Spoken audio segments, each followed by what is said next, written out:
So years ago, I was working at a job and I sat next to my buddy John, and we had this running joke where both of us said that we felt like we were basically faking it at our job, and that any minute the uh, the boss would figure it out, and that would be it. We would be let go. So we kind of sat next to each other in this little nook, and around the corner was our boss. And then, every day or two, he would yell for one of us, and we would look at the other and say, "Oh, here it is. This is the big moment. I'll be back to pack up my stuff in a minute." And although it was funny, it was a real feeling. And then right at that time, I went to a seminar, I believe with Stephen Gilligan. And during the seminar, Steve started talking about what was called imposter syndrome. And back then, I don't know anybody who was talking about imposter syndrome. And he explained that it was this, overwhelming feeling of that you were fake, you were a fraud somehow, and somehow you were just pretending your way through any situation. Um, so I cracked up, and I remember going back to the office and sharing this with my friend, and we were both kind of shocked that it wasn't just us, but it was many, many people who experienced imposter syndrome. And now I'm sure you've heard about it. There are a lot of people who are talking about imposter syndrome these days. I've read different stats online about it, and um, one that I see a lot is that roughly 70% of people experience imposter syndrome from time to time. And among CEOs, it's it should it's often higher than 85%. um, I'll tell you, maybe you've heard these, but I'll tell you some names of famous people who have imposter syndrome: Serena Williams, Tina Fey, Maya Angelou, Lady Gaga, Tom Hanks, um, Meryl Streep. And I've seen a couple talks where Meryl Streep said that, like, she felt like, I've just been faking it up until now, and this has all been really lucky. Um, so I wanted to talk about imposter syndrome a little bit, and hopefully give you some ideas about some things you can do when it comes up. What I've noticed, both in myself and definitely with people that I've worked with, is that very often imposter syndrome will come up in relation to a transition or a new stage in your life. So very often, my clients will experience imposter syndrome when they're looking for a new job, or when they're going into a new role, or especially something like a promotion where they may be moving into a leadership role, and maybe they haven't had that level of responsibility before.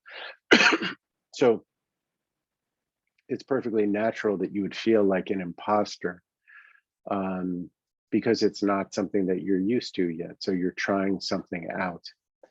And I think that's one of the main kind of distinction that I've noticed with it, is that we feel like an imposter if we're sort of claiming that we are something, even to ourselves, that we're growing into.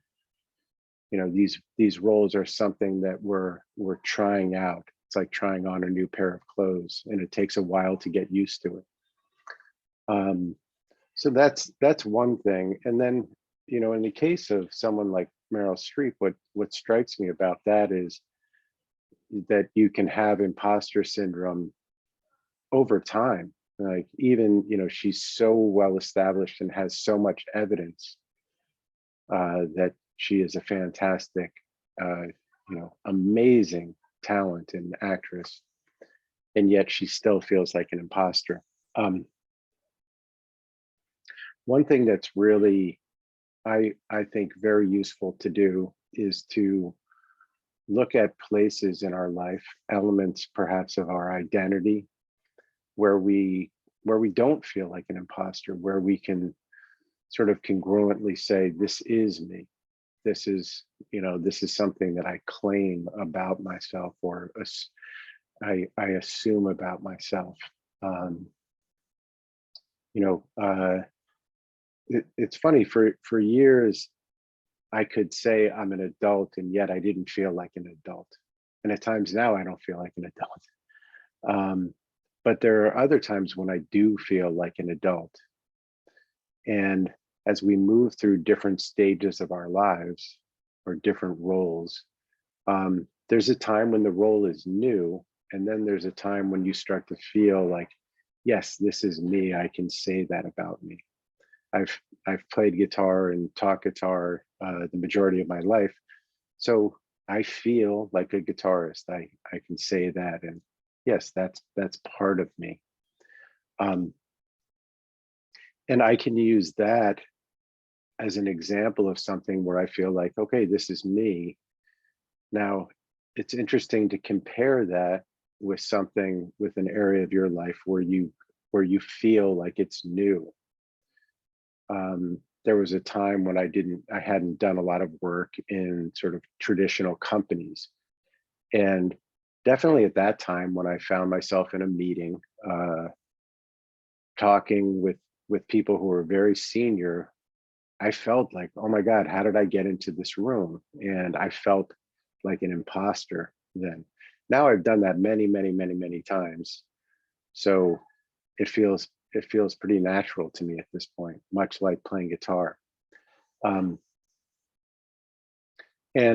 this is very interesting because, for me, the example of playing guitar or working in a company, now, those are both examples of things that feel like part of my identity.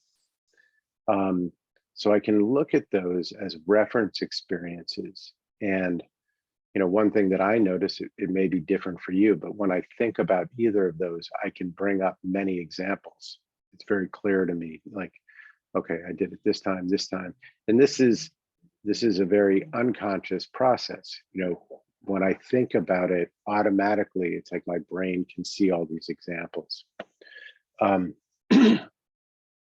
Whereas when we're moving into something new, we don't have perhaps all the reference experiences yet because it's new. We may have reference experiences to aspects of that identity. So, if you're growing into a leadership role, you may not have it in the workplace, but maybe you've been a leader in the community. Maybe you've been a leader to your friends. Maybe it was just leading people, around your city when you were on vacation. Or so if you begin to look for more reference experiences of the thing you're growing into, that can begin to feel something that's more authentic for you. So this is something I would recommend. A colleague of mine did a talk on imposter syndrome, and she had a wonderful exercise of you take a look at your life, and I think she did it in 3 or 5 year increments. She suggested writing down everything you accomplished, say years 0 to 5. So it'd be like, well, I learned how to speak, I learned how to walk, I learned how to play, and then 5 to 10, and so on and so on.